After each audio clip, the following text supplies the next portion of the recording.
Muito bom dia, seja muito bem-vindo ao programa Manhã Viva. Hoje vamos entrevistar no programa o Dom Abade Bernardino Costa, Abade do Mosteiro Beneditino de Singeverga, que está cá para nos falar da figura de São Bento e das oficinas do mosteiro. Quero desde já agradecer-lhe a sua presença e a sua disponibilidade em estar aqui connosco. Bem-vindo. Muito bem, eu que agradeço em nome da comunidade, neste dia tão especial para nós, que é o dia de São Bento, da nossa festa principal, e, portanto, eu que agradeço a amabilidade da Canção Nova se ter lembrado de nós. Mas antes de falarmos mais pormenorizadamente de São Bento, e aproveitando a oportunidade de termos aqui um abade connosco, vamos iniciar este bloco com um momento de oração que vai ser orientado aqui pelo Dom Abade Bernardino. Sim, mas que eu pedi à menina Sandra, então, para ler o salmo que tínhamos combinado. Sim. Muito bem. Então vamos invocar também a Santíssima Trindade, em nome do Pai, do Filho e do Espírito Santo. Amém. É o Salmo 62, 63. Senhor, sois o meu Deus, desde a aurora vos procuro. A minha alma tem sede de vós, por vós suspiro, como terra árida, sequiosa, sem água. Quero contemplar-vos no santuário, para ver o vosso poder e a vossa glória. A vossa graça vale mais que a vida, por isso os meus lábios hão de cantar-vos louvores. Assim vos bendirei toda a minha vida, e em vosso louvor levantarei as mãos. Serei saciado com saborosos manjares, e com vozes de júbilo vos louvarei. Quando no leito vos recordo, passo a noite a pensar em vós, porque vos tornastes o meu refúgio. Exulto à sombra das vossas asas, unido a vós estou, Senhor, a vossa mão me serve de amparo. Muito bem, então um breve comentário a este salmo. Sim. É em primeiro lugar que eu escolhi este salmo, porque é um salmo muito conhecido, que eu rezo muitas vezes em particular e que penso que todos os padres, sacerdotes, religiosos, os fiéis que rezam a liturgia das horas o sabem de memória. Porquê? Porque ele aparece muitas vezes, portanto é um salmo matutino, aliás, como iniciava, Senhor, sois o meu Deus, desde a aurora vos procuro, portanto que é logo uma referência que indica que é um salmo colocado de manhã, porque logo desde o nascer do sol nós procuramos o Senhor como a terra árida que tem sede dele, portanto que são as primeiras palavras do salmo. É um salmo também que nos ajuda a entender que a oração não é apenas um sentimento, que não é apenas um ato interior, mas que a oração implica e envolve sempre todo o corpo, e porque é gesto e porque é ação. E por isso é que temos muitas imagens neste salmo. Sim. Em vosso louvor levantarei as mãos, por vosso suspiro, como terra árida. Do mesmo modo também temos outras referências. Serei saciado com saborosos manjares. Isto é como se o corpo, a pessoa, a totalidade do ser louva ao Senhor naquela manhã, precisamente porque o sol nasceu e o sol para nós cristãos é Cristo, a referência a Cristo, e ao mesmo tempo também a referência à ressurreição do Senhor, sempre de manhã, com este ritmo de que nós somos sempre corpo e alma, e não somos apenas almas ou apenas espíritos. A dimensão corpórea é sempre também muito importante. Anda sempre junto. É sempre junto, exatamente.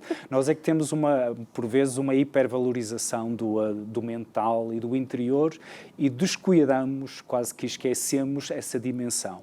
Mas repare, como este salmo, temos sempre muito movimento, muitos gestos, no fundo, a vida do ser humano, o levantar, o caminhar, o voar.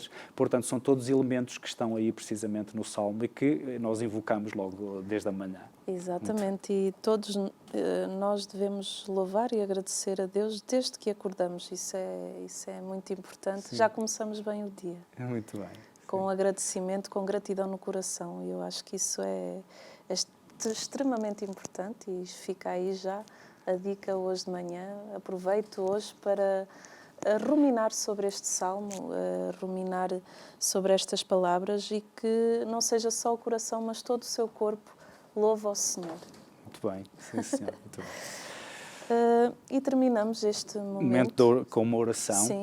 Que normalmente também sigo um livro que foi publicado pela Secretariado Nacional da Liturgia, Sim. que tem uma oração para cada um dos salmos e que são chamadas as coletas sálmicas. Sim. E, portanto, vamos rezar com esta oração. Oremos. Senhor, que nos criastes para vós, fazei que o nosso coração passe a noite desta vida a pensar em vós, e desde a aurora vos procure, para vos contemplar no vosso santuário e ser saciado com saborosos manjares, entre cânticos de louvor da multidão em festa. Por Cristo nosso Senhor. Amém. Amém. E, terminando este nosso momento de oração, vamos para a nossa rúbrica aqui com o Pedro. Bem-vindo.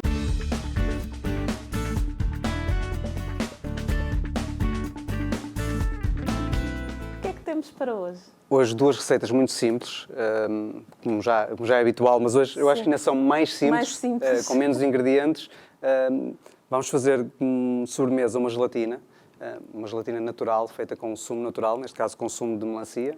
Este é sumo de melancia. Super refrescante. Só lhe retiramos a fibra, que foi feita com um slow juicer, uma máquina que separa a parte fibrosa e inclusive as grainhas do líquido. Vamos utilizar só o líquido.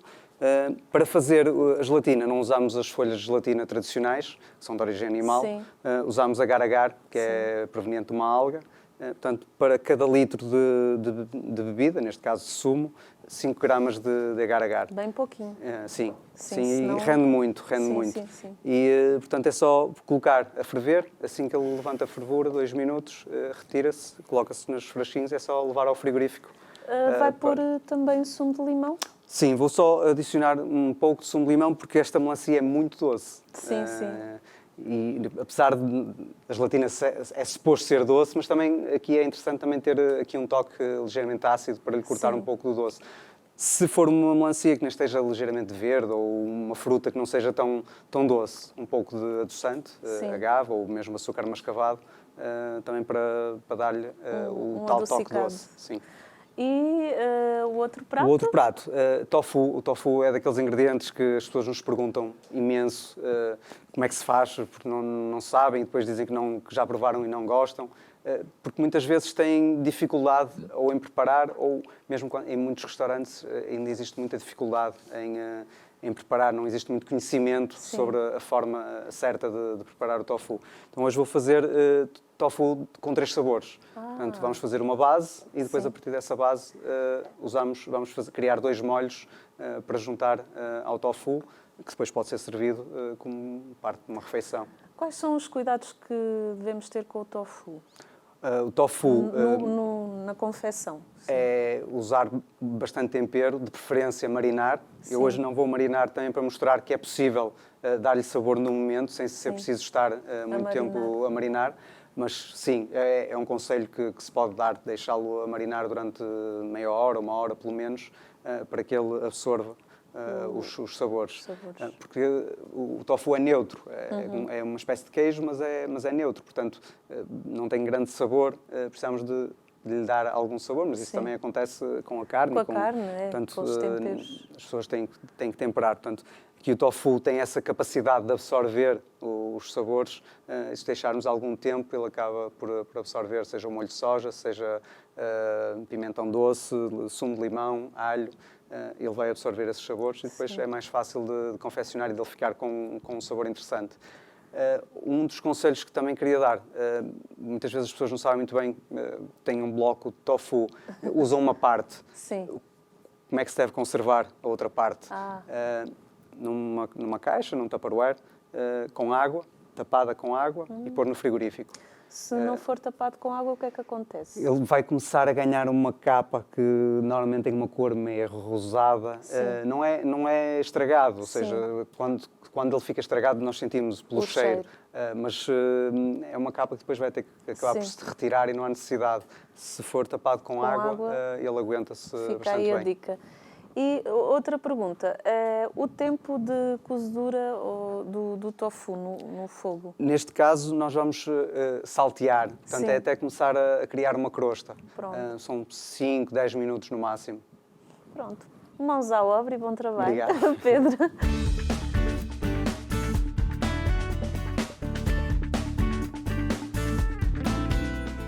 Senhor Abade Bernardino Costa, hoje abordaremos um tema diferente. Vamos falar aqui sobre São Bento, que foi o fundador do monaquismo do Ocidente.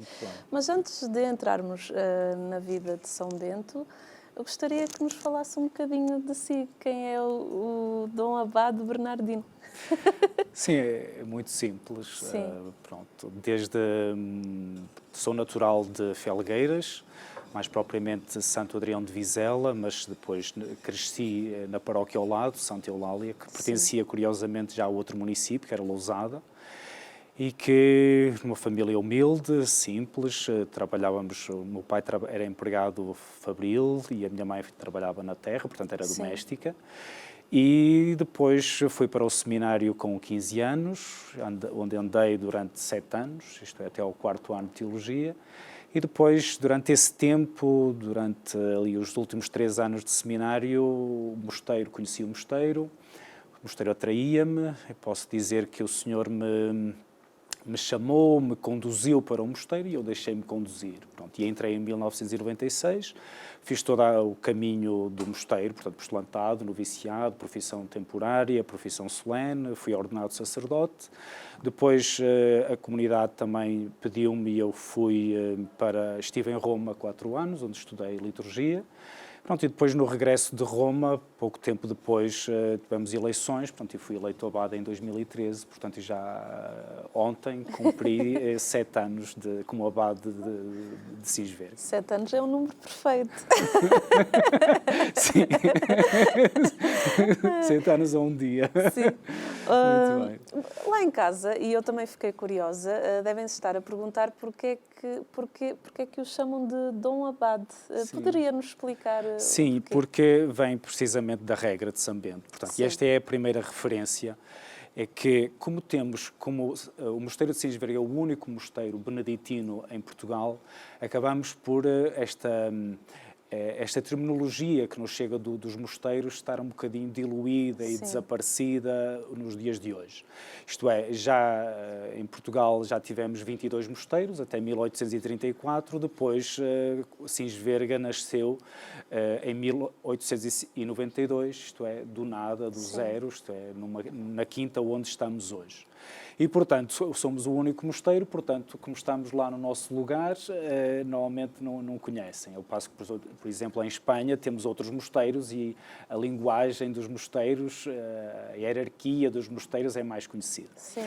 Portanto, Dom Abade vem a regra de São Bento, da qual também vamos falar, e o São Bento diz que o abade deve ser chamado de abade, que quer dizer Abba, pai. Que bonito. Dom, que vem do latim dominus, senhor, portanto, e ele diz mesmo, o abade recebe o título de dom e de abade, não que ele o mereça, mas porque representa Cristo no seio da comunidade. Sim. Portanto, no fundo é esse o papel do abade. Portanto, é esse o papel muito bonito quando pai do mosteiro, digamos assim. Quando sabemos o significado das palavras, tem outro sentido. Conhecendo de antemão o ritmo do mosteiro e a sua oração dos salmos em comunidade, pedia-lhe um comentário também ao salmo que rezamos. Sim, já fizemos, mas, portanto, é assim, este salmo, como eu disse na oração inicial, é um salmo matutino que frequentemente o rezamos e que se insere dentro do ritmo do próprio mosteiro. Isto é, de manhã temos sempre as laudes, depois a hora intermédia, depois temos a oração de vésperas ao fim do dia e depois ali em Cisverga, de modo particular, rezamos a oração do ofício de leitura e das completas, que nós chamamos as vigílias, já que é uma oração mais prolongada e que entra pela noite dentro. Falou-nos que estudou liturgia em Roma. Fale-nos um bocadinho do seu amor pela liturgia. Em primeiro lugar, quando o Dom Abade da altura, o Dom Luís Aranha, me convidou, ou me sugeriu para ir estudar em Roma, claro que eu gostaria e expressei isso, olha, eu preferia estudar a Sagrada Escritura. E, claro, mas aqui no mosteiro as coisas são muito claras e, portanto, ele explicou o valor da liturgia, portanto, eu aceitei e fui estudar. E ali, primeiro a liturgia já estava, não é? Já fazia parte do meu dia-a-dia, mas estudá-la foi uma descoberta. E a descoberta maior foi que não há liturgia sem Sagrada Escritura. Portanto, Sagrada Escritura e liturgia vão sempre andar juntos. Aliás, muitas vezes a grande dificuldade é que se entende a liturgia como se não tivesse relação com a Sagrada Escritura, ao passo que a Sagrada Escritura está constantemente diluída na liturgia. Quando introduzimos a nossa palavra, repara, a nossa, já não é palavra de Deus, é palavra humana. Portanto, e este é o ponto de partida, e foi aqui também que eu comecei a ganhar interesse pela própria liturgia, saber este aspecto. Portanto, há sempre este equilíbrio que é importante. E acabou por também estudar a palavra de Deus. Sim, exatamente. E perceber o mais importante, é que a palavra de Deus não é uma coisa estática, mas é a ação. Sim. E, portanto, ela torna-se presente para nós. Sim, aliás, essa é a questão importante, é essa mesmo, é perceber que a Sagrada Escritura se torna presente e que os acontecimentos narrados são para mim e se tornam presentes e são a ação de salvação para mim. Portanto, e esse é o ponto que muitas vezes é preciso abrir horizontes. Claro, com certeza. São Bento é uma figura do século V a VI, da era cristã. Pedi-lhe uma breve história de São Bento que nos ajuda a compreender porque é que o Papa Paulo VI proclamou como padroeiro principal da Europa. Ora, como disse, São Bento, uma figura do século V, VI. Sim. Ora, significa que nós, para conhecermos um bocadinho a história de São Bento, temos que fazer esta viagem para o primeiro milénio, mais concretamente para o centro do primeiro milénio. Portanto, depois da Era dos Mártires, o tempo da Igreja e das perseguições, em que a Igreja era perseguida, as perseguições, até à época de Constantino.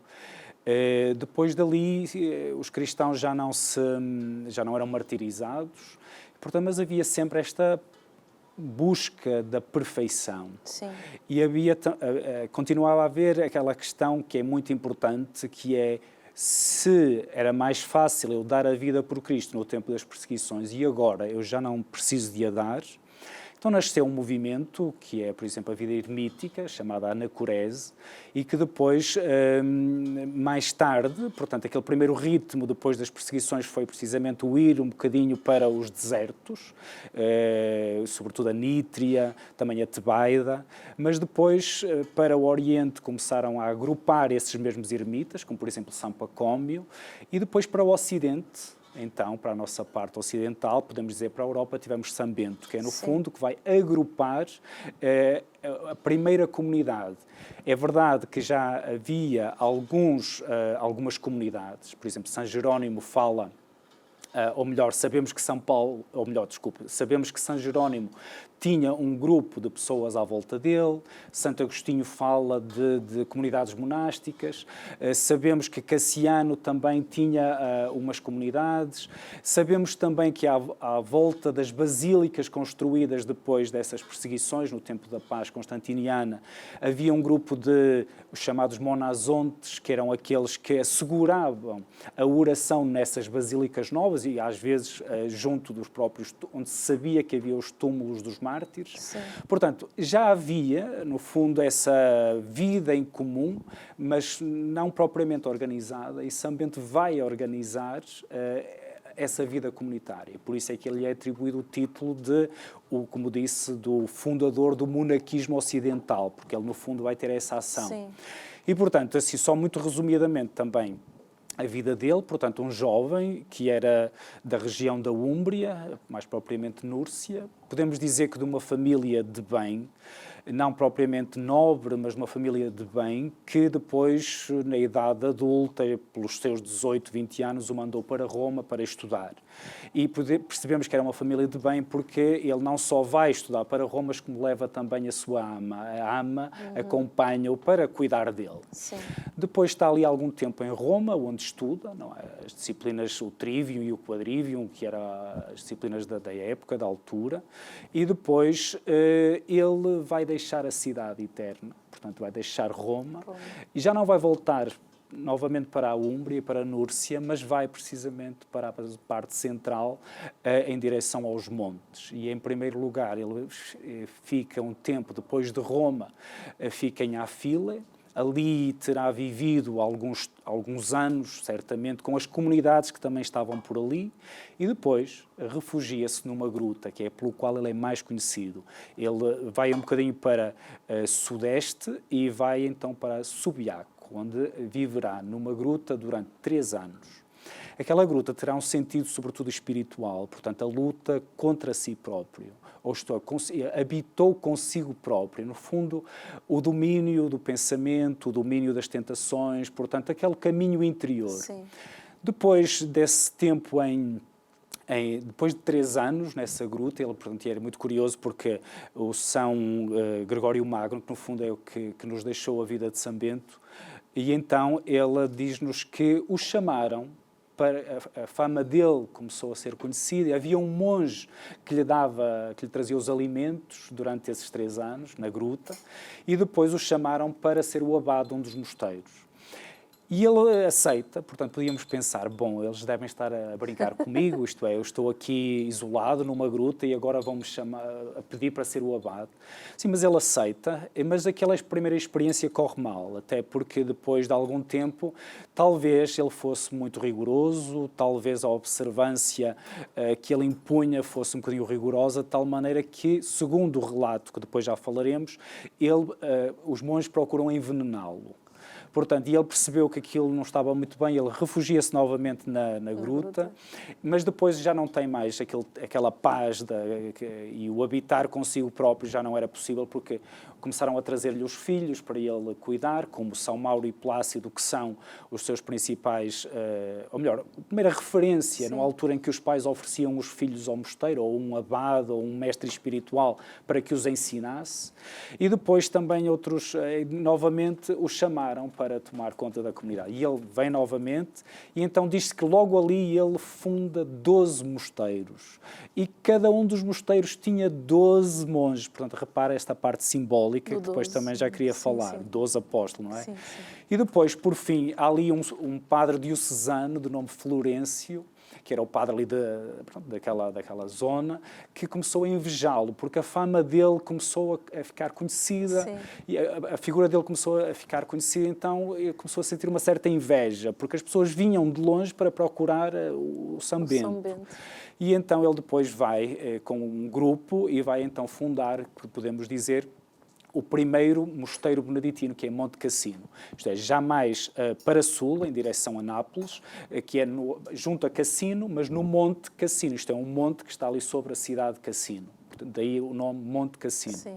E ali, depois da reconstrução, chegaram a um lugar em que era preciso construir, era preciso adaptar-se, não é? Criar a base do mosteiro. Sim. É ali também, porque repare que há 3 coisas que são muito fundamentais para São Bento. O mosteiro, a vida no mosteiro, o abade, que no fundo era ele, mas faltava uma coisa que era muito importante, a regra. Então foi ali, em princípio, que ele escreve a regra de São Bento, que, pelo qual ele é mais conhecido, que é a regra que nós hoje em Sisvei todos os beneditinos a seguem.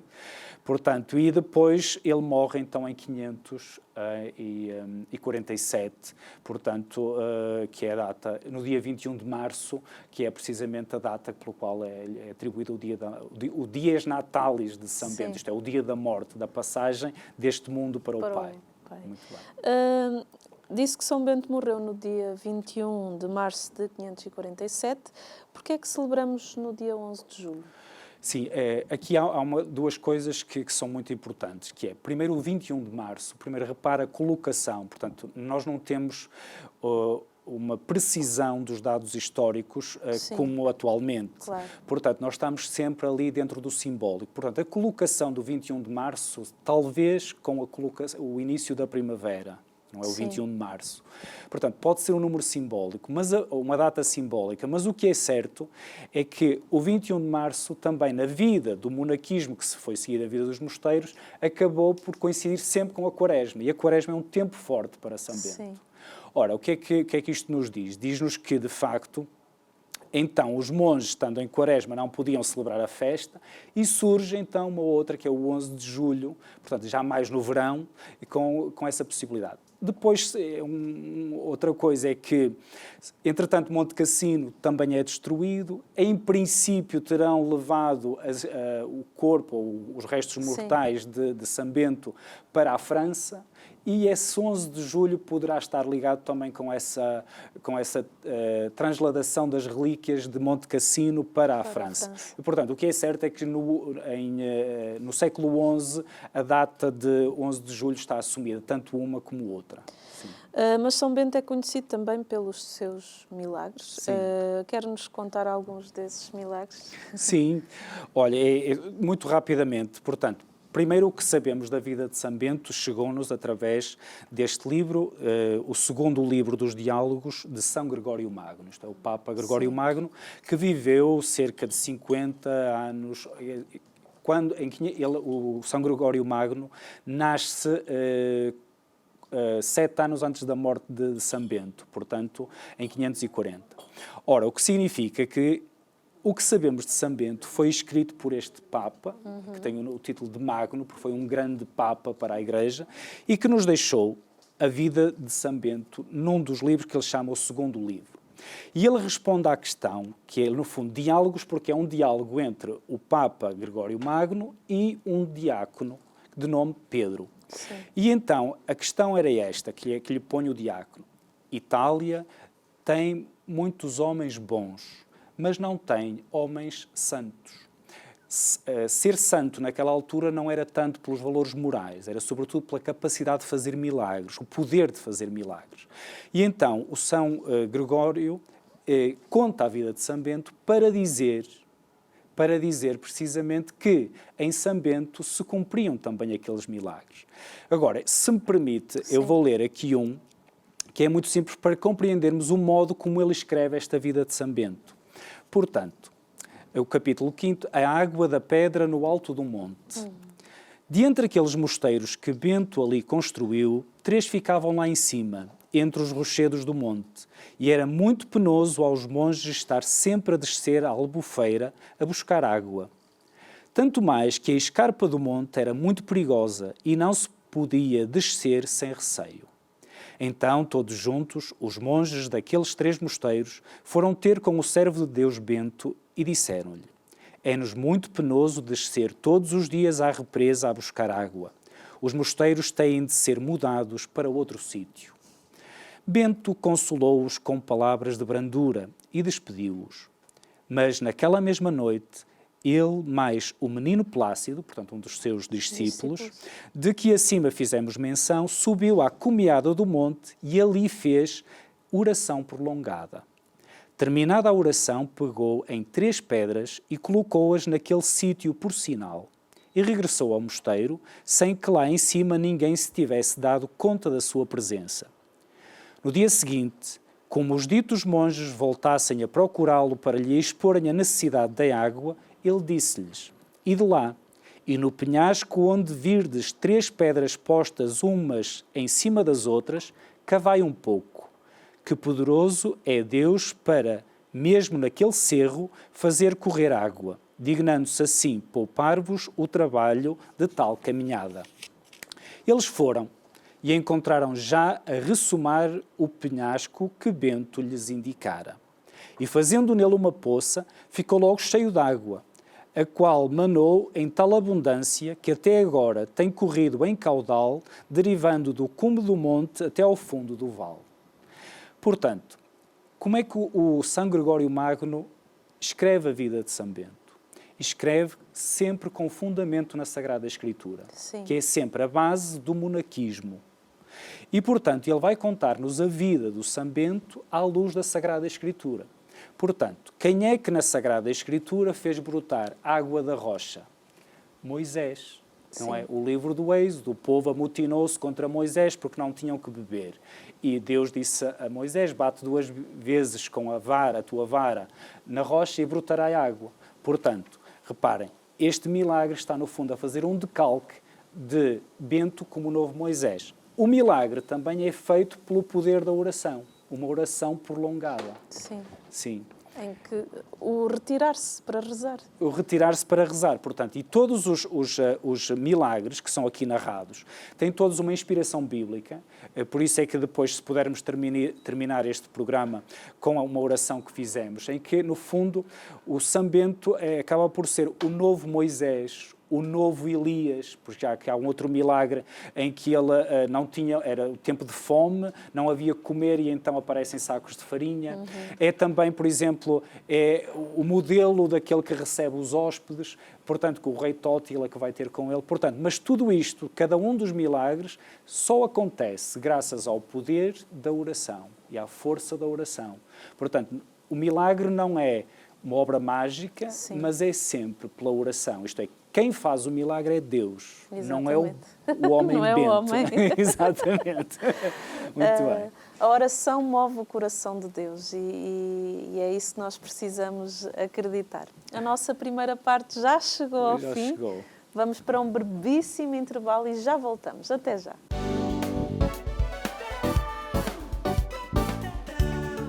E estamos na segunda parte do programa Manhã Viva. Hoje estamos aqui com o Dom Abade Bernardino, beneditino, que nos veio falar de São Bento, padroeiro da Europa. E claro, porque hoje é dia de São Bento.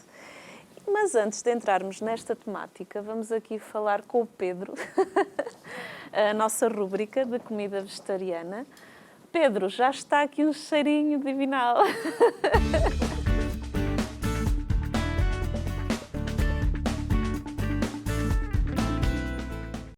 Chamamos-lhe mediterrâneo, muito simples, só com um bocadinho de azeite, molho de soja, algumas ervas aromáticas, neste caso tomilho e orégãos. Que é uma delícia, uma combinação perfeita. Isso, um pouco de alho, neste caso em pó, para absorver melhor.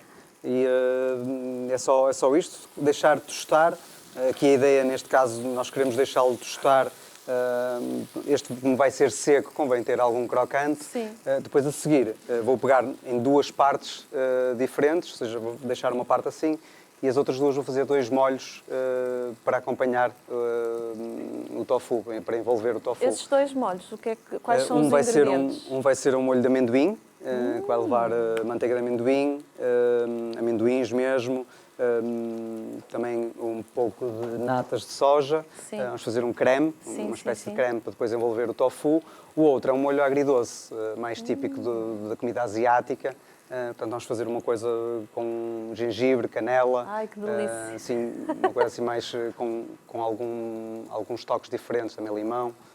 Antes de começarmos a segunda parte do programa, estávamos aqui a conversar e até foi aqui o Dom Abade Bernardino que perguntou: mas o que é o tofu? O que é o tofu? Então, o tofu é, na sua essência, naquilo que é na gastronomia, na culinária, é um queijo. Sim. Só que é um queijo feito a partir de uma fonte vegetal, neste caso de feijão de soja. Usamos o feijão de soja inteiro, é cozinhado com água abundante, com uma quantidade de água correspondente a...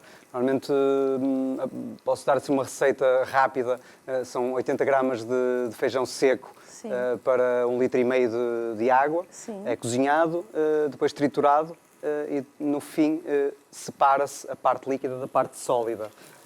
O que nós vamos aproveitar para fazer o tofu é a parte líquida. A parte sólida chama-se socar, dá para fazer, tem outras finalidades, dá para fazer outras coisas.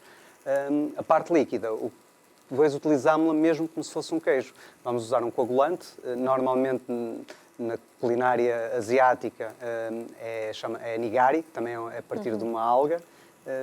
Mas também pode ser feito com sumo de limão ou com vinagre. Ambos são coagulantes e o que eles vão fazer é vão solidificar aquele líquido. Depois é prensado, colocado numa forma, prensado durante algumas horas até escorrer todo o líquido, tal como se faz com os queijos frescos, principalmente. E é exatamente, o tofu é isso, por isso é que se pode dizer que é um queijo de soja. Ok, Pedro, obrigada. Continuação de bom trabalho. E está aqui um cheirinho maravilhoso a tomilho, a alho e tofu. E tofu. E ficamos com água na boca, não é verdade?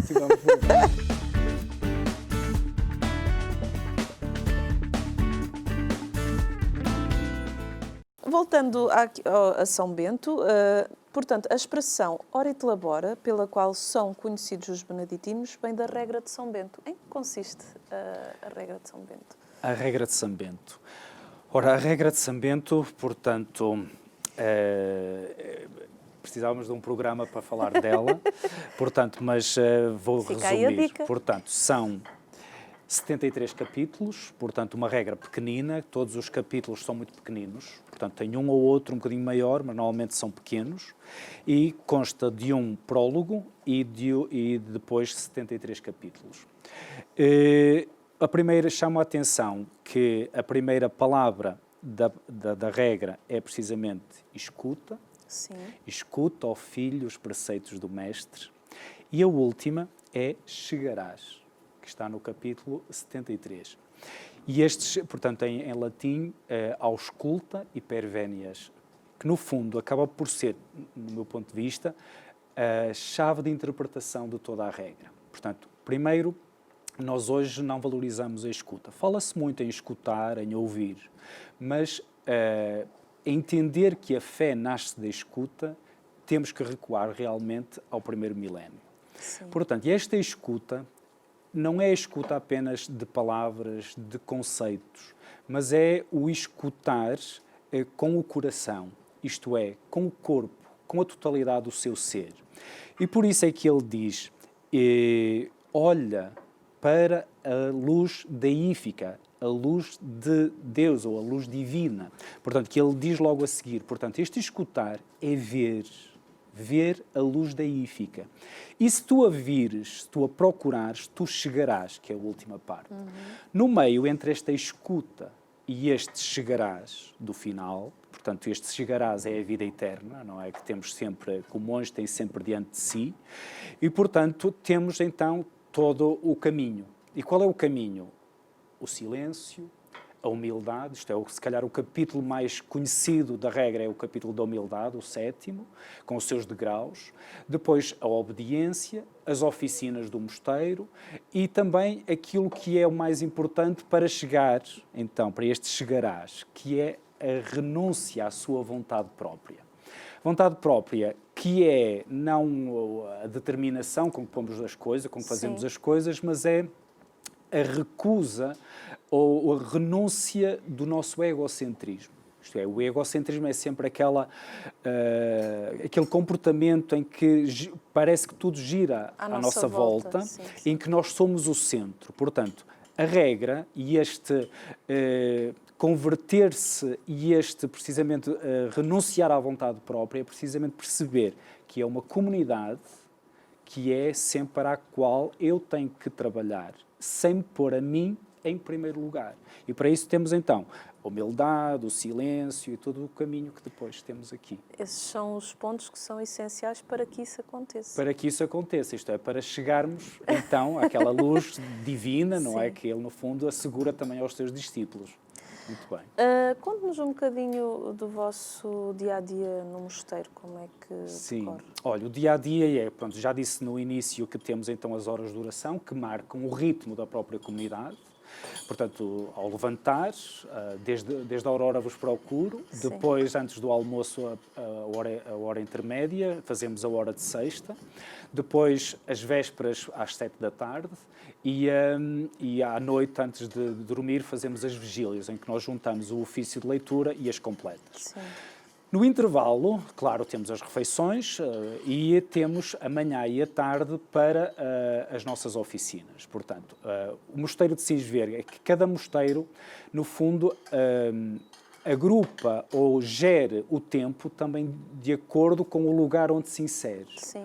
O que é que isto significa? Por exemplo, o Mosteiro de Monserrate tem um santuário. Tudo gira à volta do santuário. O Mosteiro de Sins Vergas, estamos no campo e temos cerca de 80 hectares. Portanto, terras para cultivar, vindimas para fazer, temos uma vacaria, temos pocilga, temos um aviário, temos o licor, temos as oficinas, temos várias coisas. Temos os doentes para tratar, portanto, porque as oficinas não é só propriamente os trabalhos, mas também, por exemplo, os trabalhos manuais, Sim. mas também, por exemplo, o trabalho intelectual, também escrever, tratar dos doentes, a enfermaria, receber os hóspedes e preparar os quartos para os hóspedes, e ainda por cima São Bento diz receber os hóspedes como se fossem Cristo, portanto, e que tudo esteja preparado para a chegada deles, que venham a horas que menos se espera. Portanto, repare, todas estas são a nossa orgânica. Portanto, perguntou-me e referiu o binómio ora-elabora. Ora-elabora não vem na regra de São Bento, Sim. mas no fundo é o resumo da regra, porque toda a vida do mosteiro e do monge gira à volta deste binómio, a oração e o trabalho. E andam sempre juntas. E andam sempre juntas, sim. A oração ao ritmo da vida, ao ritmo do trabalho, Sim, que vai decorrendo. Pelo que quem está aí em casa já viu, temos aqui o produto de uma das vossas oficinas, certo? Sim, daquilo que sim. vocês realizam. Podia-nos falar um bocadinho? Um bocadinho. Então, começo pela encadernação, portanto, Sim. que são estas Bíblias que trouxe. Posso só explicar que, Sim. portanto, são Bíblias que nós encadernamos em couro. Sim. Um trabalho, portanto, a comunidade pediu-me que eu aprendesse a encadernação, portanto, naquele tempo em que eu era ainda professor temporário, portanto, já lá vão cerca de 20 anos. E eu estive num mosteiro em Espanha, onde aprendi com um irmão que no fundo era encadernador. Sim. E aprendi o ABC da encadernação. Depois passado algum tempo, portanto, algumas coisas também, depois o ir para Roma e etc., deixei um bocadinho a arte, mas ela ficou-me. E claro que também tenho um percurso, não é? Cada vez dizem-me que as nossas Bíblias ou os nossos trabalhos estão cada vez mais elaborados. E, portanto, aquilo que nós fazemos procuramos que haja sempre que a capa que nós fazemos tenha um significado e seja um convite para abrir a Bíblia. Sim, porque os olhos são os primeiros. Os olhos. E então, por exemplo, aqui dou o exemplo desta Bíblia, não sei se Sim. a câmara apanha, portanto, isto também é fruto um bocadinho da nossa oração comunitária. Por exemplo, nós temos uma oração que eu gosto muito, que é do ofício, gosto de todas, mas o ofício de leitura tem umas leituras grandes da Sagrada Escritura e da Patrística que nos envolve com as imagens que nos chegam. E então, por exemplo, na Quaresma, escutamos o livro do Êxodo, portanto, e claro, depois o monge, para além da oração comunitária, também tem a oração pessoal, que é a Lectio Divina, e portanto, escutando a saída do povo do Egito, eu reparei que quando o povo saiu do Egito, Deus não o enviou pelo caminho mais estreito, mais direto, ou melhor, pelo caminho mais direto. Então, porquê? Porque teria de passar por junto dos filisteus e então haveria o perigo de eles, com a batalha, se arrependerem e voltarem para trás. Sim. Então desviou-os em direção ao Mar dos Juncos. Pronto, e, por exemplo, esse é o tema que andava comigo e então fizemos, portanto, aqui primeiro os juncos, o povo, as pegadas, a presença de Deus. Sim. E depois, para embelezar estes relevos, estendi os juncos um bocadinho por toda a capa, que são os juncos. Portanto, a cor verde também ajuda. Claro. Colocamos também uma chapa em prata dourada, neste caso, portanto, e no fundo. Assim como temos outra aqui, que esta é, por exemplo, esta também que foi concebida no tempo da Quaresma, enviar-vos-ei para uma terra onde mana leite e mel. Sim. E então estes trabalhos que vemos em todo lado, mas também era um desafio, porque cada um é um desafio. Representa os favos de mel, não é? É um bocadinho, faz lembrar. Portanto, nós não fazemos uma arte muito clara, muito evidente, nós sugerimos. Portanto, e o objetivo é que seja iluminante. Sim. Isto é, de tal maneira que depois nós até escrevemos dentro a passagem bíblica que inspirou, que é para depois a pessoa ir ver. E dali, colhendo aquela imagem, quem sabe, então, um convite a ler o resto da Sagrada Escritura, ou pelo menos ir lendo a Sagrada Escritura. Porque a interpretação da capa também leva a que a pessoa pare, silencie observe e daí sim, faça uma leitura. Sim, e também porque é o primeiro, no fundo isto tem um ensinamento que é a palavra de Deus, no fundo, não é só mandamentos.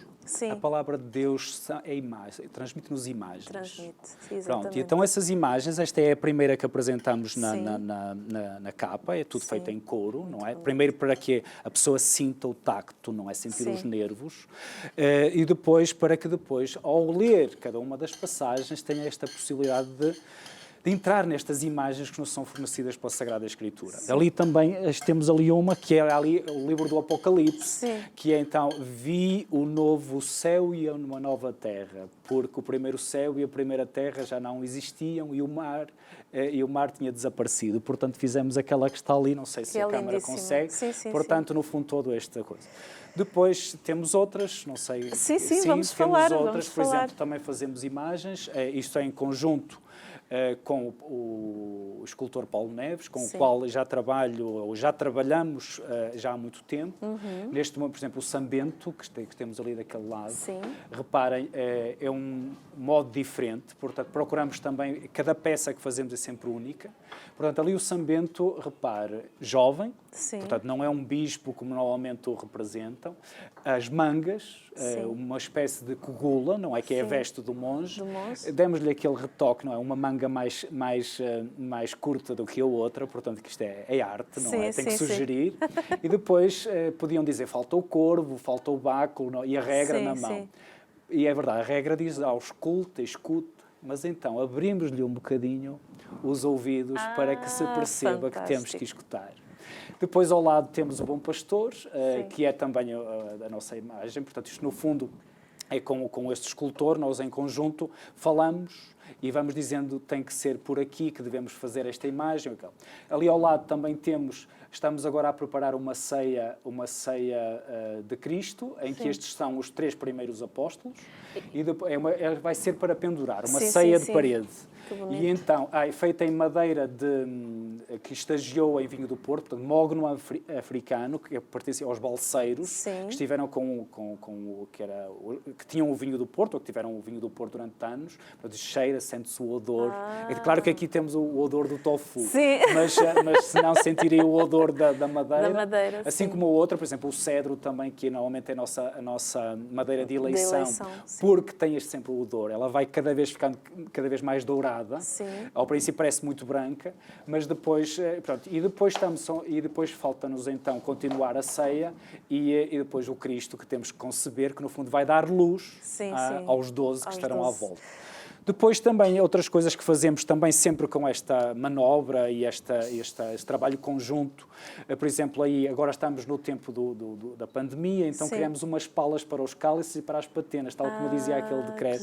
Por exemplo, aqui a multiplicação dos pães e dos peixes, 5 pães e 2 peixes. Aqui outra que faz lembrar um bocadinho, nós gostamos muito do movimento, mas faz lembrar a cruz do Papa Francisco, que está aí no meio.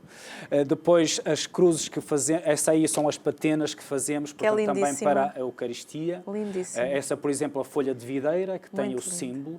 E acho que ali à frente, algures, essas são as cruzes que temos feito também. Que são portanto, lindas. são esculpidas. É ao contrário, que é para ficar. Isso, mais para cima, assim, exatamente. Portanto, repara o trabalhado. E depois temos no centro o cedro. E depois no centro é um conjunto de madeirinhas que pomos, é tudo madeira que está aí. Portanto, e essa junção que fazemos. Eu tenho alguns colaboradores, o Pedro Maciel, o Carlos, que nos ajudam nisto. E, portanto, não sou eu o único a fazer, é toda uma comunidade que vamos fazendo. Depois ainda tem ali outras, portanto, ali que vamos fazer. Cruzes. Esta aqui é muito interessante. Posso-me virar? Sim, esta cruz aqui. Esta ainda falta terminar. Porquê que falta terminar? Porque às vezes nós vemos o produto terminado e dizemos isto é fácil de fazer. Sim, mas isto é tudo feito à mão. Pois era isso que Portanto, eu ia dizer. isto demora muito tempo. Primeiro é conceber. Cada elemento é único. É único. Se às vezes pedem-me, eles já me pediram, queria outra igual. Eu não consigo fazer. Já não sai igual. Já não conseguimos. Claro que nós fazemos esta salvaguarda sempre de dizer, olha, igual não vai ser. Mas de qualquer maneira depois já é muito aborrecido. Porquê? Porque cada peça é um desafio. Sim. Portanto, ver se conseguimos fazê-lo.